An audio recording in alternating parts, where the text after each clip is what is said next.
25 வயசுக்குள்ள இருந்து 34 வயசுக்குள்ள இருக்கிறவங்க தான் கிரெடிட் கார்டு ட்ராப்குள்ள விழுறாங்கன்னு உங்களுக்கு தெரியுமா? கிரெடிட் கார்டை ஒழுங்கா யூஸ் பண்ண தெரிஞ்சிச்சுன்னா அது நம்மளோட பெஸ்ட் ஃப்ரெண்ட். கிரெடிட் கார்டை ஒழுங்கா யூஸ் பண்ண தெரியலனா நம்மளோட worst enemy. வணக்கம், welcome back to freedom Tamil channel. நான் உங்களோட சனாராம். கிரெடிட் கார்டு அப்படின்றது ஒரு லோன். உங்களுக்கு ப்ராப்பரான இன்கம் இருக்கு, உங்களோட கிரெடிட் ஸ்கோர் நல்லா இருக்கு அப்படின்னா பேங்க்ஸ் உங்களை தேடி வந்து ஆஃபர் பண்ணுவாங்க. நிறைய கால்ஸ் வருது இல்லையா, கிரெடிட் கார்டு எடுத்துக்கோங்க அப்படின்னு சொல்லி. ஸோ இந்த கிரெடிட் கார்டுக்குள்ள லிமிட்ஸ் வந்து வேரி ஆகும். 1 லட்சமா இருக்கலாம், 2 லட்சமா இருக்கலாம், 50,000 இருக்கலாம், 30,000 இருக்கலாம். பட் இந்த கிரெடிட் கார்டு அப்படின்றது ஒரு லோன் அப்படின்றத ஞாபகம் வச்சுக்கணும். நம்மள நிறைய பேர் என்ன பண்றோம், கிரெடிட் கார்டை ஸ்வைப் பண்றப்போ என்னோட காசு, அதாவது உங்களோட காசுன்னு நினைச்சு நீங்க ஸ்வைப் பண்றீங்க. அந்த மாதிரி அது லோன் அப்படின்றத மறந்துட்டு என்னோட சொந்த காசுன்னு நினைச்சு நான் ஸ்வைப் பண்ணிட்டு இருக்கேன்னா நான் கடனை நோக்கி நடந்துட்டு இருக்கேன்றதை ஞாபகம் வச்சுக்கணும். ஸோ இந்த வீடியோ நம்ம என்ன பார்க்க போறோம்னா, இந்த கிரெடிட் கார்டோட அட்வான்டேஜ் என்னென்ன, டிஸ்அட்வான்டேஜ் என்ன, இதை தெரிஞ்சுட்டு நீங்க கிரெடிட் கார்டை யூஸ் பண்ண ஆரம்பிச்சீங்கன்னா நான் சொன்ன மாதிரி உங்களோட பெஸ்ட் ஃப்ரெண்டா இந்த கிரெடிட் கார்டு வந்து இருக்கும். நான் வீடியோக்குள்ள போறதுக்கு முன்னாடி இது வரைக்கும் நீங்க நம்மளோட சேனல் சப்ஸ்கிரைப் பண்ணலாம், சப்ஸ்கிரைப் பண்ணுறதுக்கு மறந்துடாதீங்க.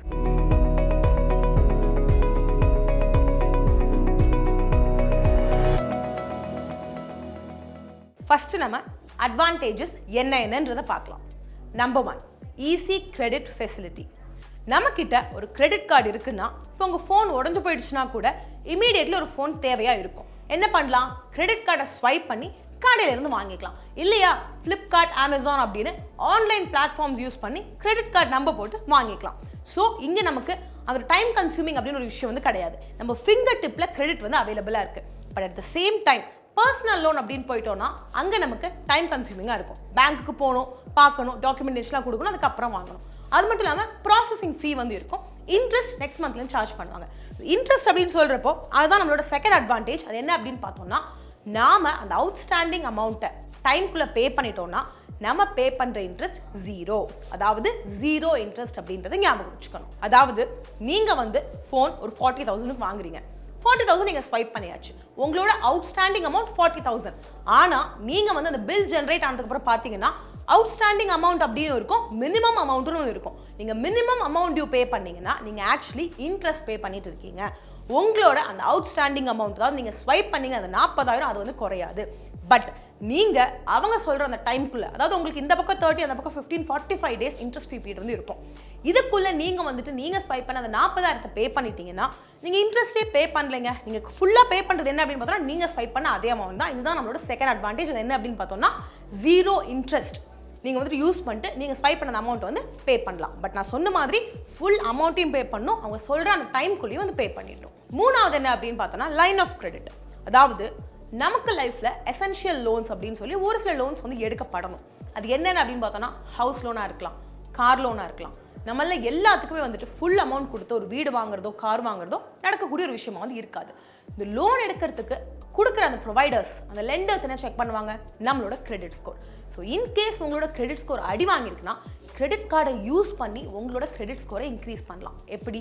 ஸோ நமக்கு வந்து ஒரு லிமிட் கொடுக்குறாங்க இல்லையா, ஃபர்ஸ்டே சொன்னோம் லிமிட் வேரி ஆகலாம். 1 லட்சமா இருக்கலாம், 2 லட்சமா இருக்கலாம், 50,000 இருக்கலாம், 30,000 இருக்கலாம். ஆனா அந்த லிமிட்ல நீங்க 30% மட்டும் யூஸ் பண்ணிட்டு அதை கரெக்டாக அந்த ஃபுல் அவுட்ஸ்டாண்டிங் அமௌண்ட்டையும் கரெக்டாக அவங்க சொல்கிற டைம்குள்ளே அடிச்சுட்டே வந்தீங்கன்னா உங்களோட கிரெடிட் ஸ்கோர் நல்லா வந்து இம்ப்ரூவ் ஆகும். ஸோ இன்னொரு தடவை சொல்கிறேன், புரிஞ்சுக்கோங்க. உங்களோட கிரெடிட் ஸ்கோர் கம்மியாக இருக்குது, உங்ககிட்ட ஒரு கிரெடிட் கார்டு இருக்குது, உங்களோட லிமிட் என்னன்றது உங்களுக்கு தெரியும். 1 லட்சம்னா 30,000க்குள்ளே மட்டும் யூஸ் பண்ணிவிட்டு, அதாவது 30%க்குள்ளே யூஸ் பண்ணிவிட்டு ஆன் டைம் அந்த ஃபுல் அமௌண்ட்டை, அதாவது அவுட்ஸ்டாண்டிங் அமௌண்ட்டை பே பண்ணிங்கன்னா உங்களோட கிரெடிட் ஸ்கோரை இம்ப்ரூவ் பண்ணிக்கலாம். ஸோ தட் உங்களுக்கு ஒரு லோன் வேணும் அப்படின்றப்போ உங்கள் கிரெடிட் ஸ்கோர் நல்லா இருக்கிறதுனால அந்த லோன் கிடைக்கவும் செய்யும். அது ஹோம் லோனாக இருக்கலாம், கார் லோனாக இருக்கலாம், எந்த லோனாக வேலை இருக்கலாம். ப்ளஸ் உங்களுக்கு கிடைக்கக்கூடிய இன்ட்ரெஸ்ட் கம்மியாக வந்து கிடைக்கும். 4வது அட்வான்டேஜ் என்ன அப்படின்னு பார்த்தோம்னா இஎம்ஐ ஃபெசிலிட்டி. ஸோ நம்ம வந்துட்டு இப்போ ஒரு லேப்டாப் வாங்குறோம் கிரெடிட் கார்டு யூஸ் பண்ணி, 1 லட்சம் ரூபா நான் ஸ்வைப் பண்ணிட்டேன். என்னால் அந்த 1 லட்ச ரூபாயை ஃபுல்லாக பே பண்ண முடியும்னா நான் ஏன் கிரெடிட் கார்டு ஸ்வைப் பண்ணுறேன்? இருக்கிற அமௌண்ட்டை கொடுத்து வாங்கியிருப்பேன்ல. ஸோ நான் ஏன் கிரெடிட் கார்டு ஸ்வைப் பண்ணுறேன்னா என்கிட்ட அந்த அளவு காசு இல்லை. ஸோ நெக்ஸ்ட் மந்த் நான் வந்து அந்த அவுட்ஸ்டாண்டிங் அமௌண்ட்டை அதை பே பண்ண வேண்டாம். இங்கே அதை இஎம்ஐயாக கன்வெர்ட் பண்ணிக்கலாம். நீங்கள் பேங்க்கை காண்டாக்ட் பண்ணிவிட்டு இந்த மாதிரி நான் 1 lakh ஸ்வைப் பண்ணியிருக்கேன், அதை இஎம்ஐயாக கன்வெர்ட் பண்ணுங்க அப்படின்னு சொல்கிறப்போ அவங்க இஎம்ஐயாக கன்வெர்ட் பண்ணிடுவாங்க. ஸோ இஎம்ஐ கன்வர்ஷன் அப்படின்றப்போ ஒரு சில இடத்துல நமக்கு நோ காஸ்ட் இஎம்ஐ கிடைக்கும். அதாவது நீங்கள் இன்ட்ரெஸ்ட்டே பே பண்ண வேண்டாம், 1 லட்சம்னா 1 லட்சம் தான் பே பண்ணுவோம், அது இஎம்ஐயாக கன்வெர்ட் ஆகிடும். ஆனால் நிறைய பேங்க்ஸ் வந்து அதை ப்ரொவைட் பண்ணுறது கிடையாது. அந்த இடத்துல நம்ம இன்ட்ரெஸ்ட் பே பண்ண வேண்டியதாக இருக்கும். ஸோ நீங்கள் வந்துட்டு பல்காக பெரிய காசு போட்டு ஏதாவது வாங்குறீங்கன்னா அதை வந்து இஎம்ஐயாக கன்வெர்ட் பண்ணிக்கலாம். அது கிரெடிட் கார்டோட இன்னொரு அட்வான்டேஜ். 5வது அட்வான்டேஜ் என்ன அப்படின்னு பார்த்தோன்னா, கிரெடிட் கார்டு ஆஃபர்ஸ் நிறையா வந்து இருக்குங்க. ஃப்ளிப்கார்ட் ஆகட்டும், அமேசான் ஆகட்டும், நிறைய ஆன்லைன் பிளாட்ஃபார்ம்ஸில் கிரெடிட் கார்டு ஆஃபர்ஸ் வந்து இருக்கும்.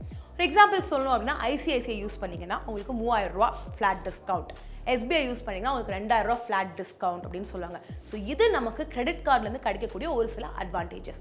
அது மட்டும் இல்லாமல் ஏர்போர்ட் லவுஞ்சஸ் எடுத்துக்கிட்டோம்னா, ஒரு சில கிரெடிட் கார்ட்ஸ் நீங்கள் கேரி பண்ணுறீங்கன்னா உங்களுக்கு வந்து லவுஞ்ச் ஆக்சஸ் கிடைக்கும். அதாவது 2 rupees 3 rupeesக்குலாம் உங்களுக்கு வந்து ஒரு கம்ப்ளீட் புஃபே கிடைக்கும். பிரேக்ஃபாஸ்ட் ஆகலாம், லஞ்ச் ஆகலாம், டின்னர் ஆகலாம், மார்னிங் ஹை டீ ஆகலாம், ஈவினிங் ஸ்நாக்ஸ் ஆகலாம், உங்களுக்கு அந்த புஃபே அவைலபிளாக இருக்கும். நீங்கள் என்ன பண்ணணும்னா, உங்களோட கார்டை காமிச்சிங்கன்னா 2-3 rupees வந்து சார்ஜ் பண்ணிட்டு அவங்கள உள்ளே விட்டுடுவாங்க. ஸோ இது ஒரு அடிஷனல் அட்வான்டேஜ். அது மட்டும் இல்லாமல் பெட்ரோல் டீசல் நம்ம எல்லாருக்குமே தெரியும். ஒரு சில கிரெடிட் கார்டு யூஸ் பண்ணோம்னா நமக்கு அங்கே டிஸ்கவுண்ட்ஸ் கிடைக்கும். பெட்ரோல் ஆகட்டும், டீசல் ஆகட்டும், சினிமா டிக்கெட்ஸ் ஆகட்டும், உங்களுக்கு வந்து டிஸ்கவுண்ட்ஸ் வேணும்னா குறிப்பிட்ட கிரெடிட் கார்ட்ஸில் அதை அவைல் பண்ணுறது கூட ஆப்ஷன் உங்களுக்கு அவைலபிளாக இருக்கும். அண்ட் நெக்ஸ்ட் என்ன அப்படின்னு பார்த்தோம்னா, ரிவார்ட் பாயிண்ட்ஸ். நம்ம எங்கெல்லாம் வந்து ஸ்வைப் பண்ணுறோமோ அது தகுந்த மாதிரி ரிவார்ட் பாயிண்ட்ஸ் நமக்கு கிரெடிட் கார்டில் ஏறிட்டே வந்து இருக்கும். இந்த பாயிண்ட்ஸை யூஸ் பண்ணி ரிடீம் பண்ணிட்டு நீங்கள் வேறு ஏதாவது பர்ச்சேஸ் பண்ணலாம், வேறு டிக்கெட்ஸ் வந்து எடுக்கலாம். இந்த மாதிரியான ஆப்ஷன்ஸ் வந்து அவைலபிளாக இருக்குது. ஸோ கிரெடிட் கார்டு அப்படின்னு எடுத்துக்கிறப்போ நிறைய ஆஃபர்ஸ் அவைலபிள். அதை கரெக்டாக யூஸ் பண்ண தெரிஞ்சிச்சுன்னா நமக்கு ஒரு ப்ராஃபிட். ஸோ இவ்வளோ நேரம் கிரெடிட் கார்டோட அட்வான்டேஜஸ் என்னென்னு பார்த்தாச்சு. அதாவது ஒரு காயினுக்கு 2 சைடு இருக்கிற மாதிரி எல்லாத்துக்கும் 2 சைட்ஸ் இருக்கும். அட்வான்டேஜ் இருக்குன்னா டிஸ்அட்வான்டேஜ் இருக்கும்ல. ஸோ இப்போ நம்ம டிஸ்அட்வான்டேஜ் என்னென்னு பார்க்கலாம். Number 1, minimum amount due. இது என்னன்றதை புரிஞ்சுக்கோங்க. இப்போ நாம் கிரெடிட் கார்டு யூஸ் பண்ணி ஒரு அமௌண்ட் ஸ்வைப் பண்ணுறோம், பில்லு ஜெனரேட் ஆகும். பில்லு கைக்கு வருதா, அதில் outstanding amount, minimum amount due அப்படின்னு 2 இருக்கும். அவுட்ஸ்டாண்டிங்னா நம்ம ஸ்வைப் பண்ண அமௌண்ட் ஃபுல்லாக பே பண்ணுறது. மினிமம் அமௌண்ட் டியூனா அதோட பகுதி வந்து கிடையாது, அதோட பார்ட் இல்லை, அது இன்ட்ரெஸ்ட். அதை வந்து ஞாபகம் வச்சுக்கணும். ஸோ ஒரு மாதத்தில் 2லேருந்து 4% வரைக்கும் இன்ட்ரெஸ்ட் விழுகும். ஒரு வருஷம் எடுத்துக்கிட்டோம்னா 24லேருந்து 48% வரைக்கும் இன்ட்ரெஸ்ட் விழுகிறதுக்கான சான்சஸ் இருக்குது. ஸோ நீங்கள் வந்து மினிமம் அமௌண்ட் டியூ மட்டும் பே பண்ணிவிட்டு நான் ஸ்வைப் பண்ண அமௌண்ட் குறையிலையே அப்படின்னு யோசிச்சுட்டு இருந்தீங்கன்னா புரிஞ்சுக்கோங்க, அது குறையவே குறையாது. ஸோ நீங்கள் பே பண்ணுறீங்கன்னா ஃபுல் அமௌண்ட்டை பே பண்ணணும், இல்லைன்னா கொஞ்சமாவது அந்த மினிமம் அமௌண்ட் டியூவை விட ஜாஸ்தி பே பண்ணணும். அப்படின்னா உங்களோட அந்த அவுட்ஸ்டாண்டிங் அமௌண்ட் குறைஞ்சிட்டே வந்து வரும். ஸோ ஃபர்ஸ்ட் டிஸ்அட்வான்டேஜ் என்னன்னா, நமக்கு இது ஈஸிலி அவைலபிளாக இருக்குது. அதாவது நம்ம ஒரு 40,000 50,000 ஸ்வைப் பண்ணியிருக்கோம், நீங்கள் ஒரு 5,000 6,000 பே பண்ணுங்கன்னா அதை நம்ம பார்ப்போம். அதை பார்க்காம அந்த ஃபுல் அமௌண்ட் எப்படி அடைக்கிறதுன்றதை பார்க்கணும், இல்லைன்னா டெட் ட்ராப்குள்ளே விழுந்துருவோம். 2வது டிஸ்அட்வான்டேஜ், கிரெடிட் கார்டுக்குள்ளே ஃபேன்சியாக இருக்குது வெளியே இருந்து பார்க்க, பட் உள்ள நிறையா ஹிடன் சார்ஜஸ் வந்து இருக்குது. அது என்னென்னு சொல்கிறேன், டக்குன்னு பாருங்கள். லேட் பேமெண்ட் சார்ஜஸ் கண்டிப்பாக வந்து இருக்குங்க. உங்களோட பேமெண்ட் நீங்கள் ஆன் டைம் பே பண்ணலைன்னா இது வந்து விழுகும் உங்களோட சார்ஜஸில், ஞாபகம் வச்சுக்கோங்க. ஜாயினிங் ஃபீஸ் இருக்கலாம், உங்களோட கார்டை ரெனியூ பண்ணணும்னு நினைக்கிறப்போ ரெனியூவல் சார்ஜஸ் இருக்கலாம், ஆனுவலி மெயின்டைன் பண்ணுறதுக்கு மெயின்டெனன்ஸ் சார்ஜஸும் வந்து இருக்குது. ஸோ இந்த மாதிரி ஹிடன் சார்ஜஸ் இருக்குன்றதை நீங்கள் மறந்துடாதீங்க. 3வது, ஓவர் ஸ்பெண்டிங். கிரெடிட் கார்டு அப்படின்றப்போ ஒரு டச்சில் நம்ம ஃபிங்கர் டிப்பில் காசு அவைலபிளாக இருக்குது. நம்ம பாக்கெட்டில் கேஷ் இல்லை, நம்ம அக்கௌண்ட்டில் பைசா இல்லை, ஆனால் நம்ம கிரெடிட் கார்டில் காசு இருக்குது, அது நமக்கு தெரியும். காசு இருக்குது அப்படின்னு தெரிஞ்சாலும் அது லோன் அப்படின்றத நம்ம மறந்துட்டோம்னா என்ன ஆகும், ஓவர் ஸ்பெண்ட் பண்ண ஆரம்பிச்சிடுவோம். வெளியே போகிறோம், நம்மக்கிட்ட ஒரு 500 ரூபா தான் இருக்குன்னு தெரிஞ்சால் 500 ரூபாக்குள்ளே செலவு பண்ணுவோம். பட் என்கிட்ட தான் கிரெடிட் கார்டு இருக்கே, அதுக்குள்ளே தான் 10,000க்கு லிமிட் இருக்கே அப்படின்றப்போ அது 10,000 யூஸ் பண்ணுறதுக்கு எனக்கு ஒரு ஏர்ஜ் இருக்கும், எனக்கு வந்து தோணும் பண்ணிக்கலாம், நெக்ஸ்ட் மந்த் பார்த்துக்கலாம் அப்படின்னு. ஸோ அந்த மாதிரியான ஒரு மைண்ட் செட் உங்களுக்கு வந்து இருக்கக்கூடாது. கிரெடிட் கார்டு அப்படின்றது நம்மளோட காசு இல்லை, அது வந்து கடன் அப்படின்றத ஞாபகம் வச்சுக்கோங்க. அதுவும் அந்த கடனை ஒழுங்காக மேனேஜ் பண்ண தெரியல அப்படின்னா பெரிய கடனை நம்ம எடுத்துடுவோம். லைஃப் லாங் நம்ம வந்து அந்த கடனை சுமக்க வேண்டியதாக இருக்கும், அதை பே பண்ணுற வரைக்கும். அதை பே பண்ணுறது அப்படின்றது ரொம்ப கஷ்டமான ஒரு விஷயமா வந்து இருக்கும், நம்மளே பார்த்துருக்கோம். அண்ட் யார் இதில் நிறைய சஃபர் பண்ணுறாங்க அப்படின்னு பார்த்தோம்னா 25லேருந்து 34 வயசுக்குள்ள இருக்கிறவங்க. ஏன் கிரெடிட் கார்டு அவைலபிளாக இருக்குன்னு வாங்கிடுறோம், அது எப்படி யூஸ் பண்ணணும்னு தெரியல, அதுக்கப்புறம் அந்த டெட் ட்ராப்ல போய் மாட்டிக்கிறோம். கிரெடிட் கார்டு உங்கள் கையில் ஒரு கார்டாக இருந்தாலும் சரி, 2-3 கார்டாக இருந்தாலும் சரி, அந்த ஓவர் ஸ்பெண்டிங் அப்படின்ற ஒரு மைண்ட் செட் வந்து இருக்கக்கூடாது. எவ்வளோக்கு எவ்வளோ கம்மியாக ஸ்பெண்ட் பண்ண முடியுமோ அவ்வளோக்கு கம்மியாக வந்து ஸ்பெண்ட் பண்ணிக்கோங்க. 4வது பாயிண்ட் என்ன அப்படின்னு பார்த்தோம்னா, நமக்கு ஒரு லிமிட் கொடுக்குறாங்க 1 லட்சம்னு சொல்லி. அந்த 1 லட்சத்தை ஃபுல்லாக யூஸ் பண்ணுறோம். நம்ம இந்த கிரெடிட் யூட்டிலைசேஷன் ரேஷியோ அப்படின்னு ஒரு விஷயத்தை மறந்துடுறோம். கிரெடிட் யூட்டிலைசேஷன் ரேஷியோனா என்ன? இப்போ என்கிட்ட ஒரு லிமிட் இருக்குது 1 lakh, அந்த 1 lakhல 30% தான் நான் யூஸ் பண்ணணும், 30% கீழே தான் யூஸ் பண்ணணும், 30% மேலே நான் யூஸ் பண்ண ஆரம்பிச்சேன்னா டெட் ஹங்க்ரி அப்படின்னு சொல்லுவாங்க. இந்த மாதிரி ஆறப்போ என்ன ஆகும், என்னோட சிபில் ஸ்கோர் அதாவது கிரெடிட் ஸ்கோர் வந்து அடி வாங்கும். என் கிரெடிட் ஸ்கோர் அடி வாங்குறதுனால என்ன ஆகும், ஃபியூச்சரில் எனக்கு ஏதாவது லோன் தேவை அப்படின்னாலோ, எங்கேயாவது வந்துட்டு ஒரு ஹோம் லோன் எடுக்கணும், இல்லை நான் பர்சனல் லோன் எடுக்கணும், இல்லை ஒரு கார் லோன் எடுக்கணும் அப்படின்னு போய் நின்னாலோ அவங்க எனக்கு லோன் கொடுக்க மாட்டாங்க. ஸோ கிரெடிட் கார்டை ஒழுங்காக யூஸ் பண்ண தெரியலனா இன் ஃபியூச்சர் எனக்கு தேவையான லோன்ஸை கூட எடுக்க முடியாத ஒரு அளவுக்கு நான் போய் நின்றுவேன். ஸோ ஞாபகம் வச்சுக்கோங்க, உங்களோட லிமிட்டில் 30% கீழே தான் நீங்கள் யூஸ் பண்ணணுமே தவிர 30% மேலே நீங்கள் யூஸ் பண்ணக்கூடாது. யூஸ் பண்ணீங்கன்னா உங்களோட கிரெடிட் ஸ்கோர் அடி வாங்கும். ஸோ இப்போ நான் ஒரு சின்ன டேபிள் மூலிமா நம்ம பார்த்த அட்வான்டேஜ் அண்ட் டிஸ்அட்வான்டேஜ் என்னென்னு காமிக்கிறேன், டக்குன்னு பார்த்துக்கோங்க. First one easy credit facility, second one zero interest paying, third one line of credit, fourth one EMI facility, fifth one credit card offers. Disadvantage எடுத்துக்கிட்டோம்னா first one minimum amount due அதாவது indirect interest, second one hidden charges, third one overspending, okay, fourth one forgetting CUR அதாவது credit utilization ratio. So இந்த வீடியோவில் நம்ம credit கார்டோட advantage என்னென்ன, disadvantage என்னென்னு தெரிஞ்சிருக்கோம். இதை வந்து அண்டர்ஸ்டாண்ட் பண்ணிக்கோங்க. நீங்கள் கிரெடிட் கார்டு யூஸ் பண்ணிட்டு இருந்தீங்கனாலும் சரி, கிரெடிட் கார்டு எடுக்கலாம் அப்படின்னு யோசிச்சுட்டு இருந்தீங்கனாலும் சரி, இதை ஃபுல்லாக அண்டர்ஸ்டாண்ட் பண்ணிக்கிட்டு அதுக்கு தகுந்த மாதிரி நீங்கள் ஆக்ட் பண்ணிங்கன்னா கிரெடிட் கார்டு உங்களுக்கு கண்டிப்பாக ஒரு வரமாக வந்து இருக்குங்க. ஒரு எமர்ஜென்சி ஆகட்டும், ஒரு அர்ஜென்சி ஆகட்டும், உங்களுக்கு காசு வேணும் அப்படின்னா யார்கிட்டையும் போய் நீங்கள் நிற்க வேண்டாம். கிரெடிட் கார்டு இருந்ததுன்னா ஸ்வைப் பண்ணிட்டு அந்த காசை நீங்கள் யூஸ் பண்ணிக்கலாம். But at the same time உங்களுக்கு அதை யூஸ் பண்ண தெரியலனா நீங்களே கதவை திறந்து ஒரு கர்ஸை வரவேற்ற மாதிரி ஆகிடும், அதாவது ஒரு சாபத்தை.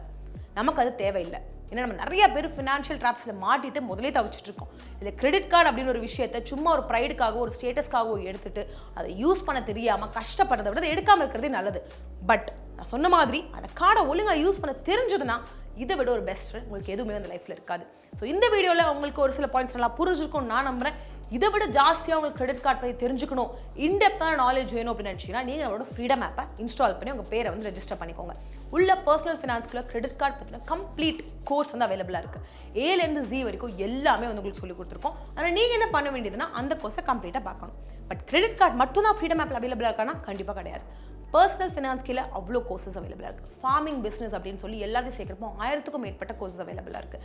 மென்டர்ஸ் சொல்லி கொடுத்துருக்காங்க ஏலேருந்து ஜி வரைக்கும். நீங்கள் பண்ண வேண்டியது என்ன, உங்களோட இன்ட்ரெஸ்ட் எங்கே இருக்குது அப்படின்னு ஐடென்டிஃபை பண்ணிவிட்டு ஃபர்ஸ்ட் மாடியூல்ஸ் எல்லாமே ஃப்ரீ பாருங்கள். உங்களுக்கு எது பெஸ்ட் சூட்டபிள் தெரிஞ்சு அந்த கோர்ஸை கம்ப்ளீட்டாக பார்த்துட்டு அண்டர்ஸ்டாண்ட் பண்ணி உங்களோட லைஃப்பில் இம்ப்ளிமெண்ட் பண்ணி உங்களோட லைஃப் வந்து மாற்றிக்கோங்க.